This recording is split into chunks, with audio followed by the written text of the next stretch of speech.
সুপ্রিয় দর্শক আসসালামু আলাইকুম। দেশ ও প্রবাসে যে যেখানে আছেন আপনাদের প্রত্যেককে শুভেচ্ছা জানাচ্ছে আজকে নতুন একটি প্রতিবেদন।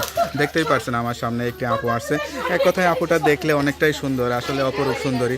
আসলে তার জীবনে কি হয়েছে বা কি বলতে চাই চলুন কথা বলে জানার চেষ্টা করি। আপু আসসালামু আলাইকুম। আপু আপনার নাম কি? মরিয়ম। আপু কেমন আছেন আপনি? পরিবারে কে কে আছে? এত খুশি খুশি লাগতেছে কে? তার জন্য খুশি খুশি লাগতেছে তাই না? তো কি চিন্তা করে আসছেন প্রতিবেদনে?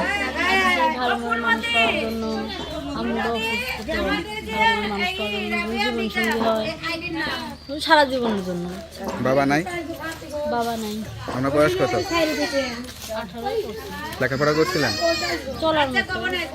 চলার মতো পুরোপুরি ভালো মতো লেখাপড়া করেন নাই?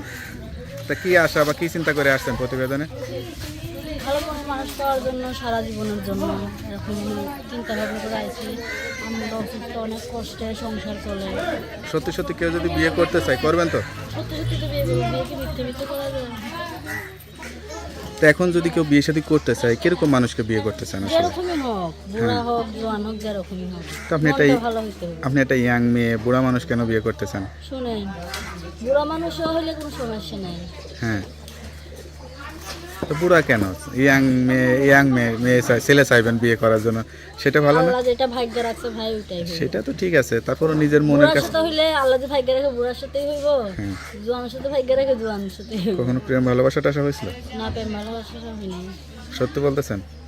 সত্যি বলতেছি, খাইতেই পারি না, আমার প্রেম ভালোবাসা কেন? কাজ করতে করতেই জীবন যায়। এই সুন্দর চেহারা নিয়ে মানুষ একটু অভিনয় করতে চায়, নায়িকা হইতে চায়। আপনার কি এরকম কোনো স্বপ্ন ছিল?